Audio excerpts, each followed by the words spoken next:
প্রিয় টাঙ্গাইলবাসী, নাগরিক অধিকার সুরক্ষা কমিটি টাঙ্গাইল পুনর্গঠিত হয়েছে।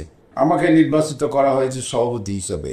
সাধারণ সম্পাদক করা হয়েছে ইঞ্জিনিয়ার নূর মোহাম্মদ রাজ্যকে। প্রধান উপদেষ্টা হয়েছেন আমার অগ্রজ প্রতিম বীর মুক্তিযোদ্ধা সারা জাগানো কবি বুলবুল খান মাহবুব।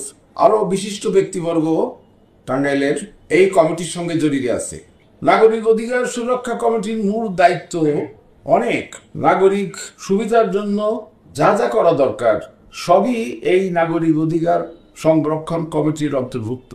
পরিবেশ দূষণ মুক্ত, যানজট মুক্ত শহর, নদী নালা খাল বিল সংস্কার এবং দখল মুক্ত করা, নাগরিকের অন্যান্য সুযোগ সুবিধাগুলো নিয়ে কাজ করা। শহরের যানজটের কারণে মানুষ বিশেষ করে টাঙ্গাইল নগরবাসী অতিষ্ঠ। উল্লেখিত বিষয়গুলো নিয়ে ইতিমধ্যেই আমরা জেলা প্রশাসন, পুলিশ প্রশাসন, পৌর প্রশাসন, ভবন নির্মাণের ক্ষেত্রে যারা অন্তরায়, আমাদের টিম বৈঠক করেছে একাধিকবার। প্রত্নতাত্ত্বিক সারা টাঙ্গাইল জেলায় নাগরপুর, ময়রা, করডিয়া জমিদার বাড়ি, ধনবাড়ি জমিদার বাড়ি, আরো অনেক অনেক গৌরব গাথা আমাদের আটিয়ার মসজিদ 350 বছরের পুরানো। এই সমস্ত বহিত বিষয়ে আমাদের আন্দোলন। এই আন্দোলনে আমরা সবাইকে আহ্বান জানিয়েছি আমাদের এই কমিটির সঙ্গে অন্তর্ভুক্ত হওয়ার জন্য, কমিটির সদস্যপদ গ্রহণ করার জন্য। কারণ সকলের প্রচেষ্টা ছাড়া এই বিশাল কর্মযজ্ঞ পরিচালনা করা এই কমিটির পক্ষে সম্ভব না। নাগরিক অধিকার জন্য লড়াইতে যদি নাগরিকরাই অংশগ্রহণ না করে তাহলে তো শুধুমাত্র আমাদের এই মুষ্টিমেয় কমিটির সদস্য দ্বারা সম্ভব না। তাই সকলের প্রতি উদাত্ত আহ্বান জানাই, যারা সচেতন নাগরিক সমাজ আছেন তারা আসেন, আমাদের সঙ্গে যুক্ত হন, সদস্যপদ গ্রহণ করেন, আমাদের সঙ্গে প্রয়োজনে রাস্তায় নামেন, প্রতিবাদ প্রতিরোধ গড়ে তুলুন। তবে এটা সবল কাম হওয়া সম্ভব, তাছাড়া তো সম্ভব না। স্বৈর শাসকের প্রতিনিধি ছাড়া সকলেই এই কমিটির সদস্য হতে পারে। কে কোন দল করে সেটা আমাদের কাছে বিবেচ্য বিষয় না। শুধুমাত্র নাগরিকদের সুবিধার জন্য যা যা করণীয় সে আন্দোলনে শরিক হওয়া। কাজটা কিন্তু কঠিন, সহজ না। প্রতিটি রাস্তায় যানজট, প্রতিটি উপজেলায় অনেক সমস্যা। সমগ্র জেলার নাগরিকদের আমাদের সঙ্গে অন্তর্ভুক্ত হওয়া আবশ্যক। টাঙ্গাইল জেলার জনগণকে, নরনারী সকল পর্যায়ের নাগরিকদের আহ্বান জানাবো, আমাদের সঙ্গে যুক্ত হন, আমাদের নাগরিক অধিকার সুরক্ষা কমিটির সদস্যপদ গ্রহণ করেন। আমাদের এই কর্মযজ্ঞ নিয়ে, কর্মকাণ্ড নিয়ে অনেক মিশ্র প্রতিক্রিয়া আছে, তবে সেটা খুবই ক্ষুদ্রাংশ। তারা এটা নিয়ে বিভ্রান্ত ছড়ায়, বিভ্রান্তিকর কথাও বলে, ফেসবুকেও বলে। সেটার সংখ্যা একেবারেই সীমিত। আমরা ইতিমধ্যেই জনগণের ব্যাপক সাড়া পেয়েছি, ব্যাপক জনসমর্থন আমরা পেয়েছি।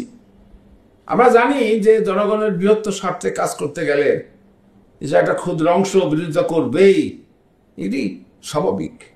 তাতে আমরা আমাদের এই নাগরিক অধিকার সুরক্ষা কমিটি দমবে না, থামবেও না।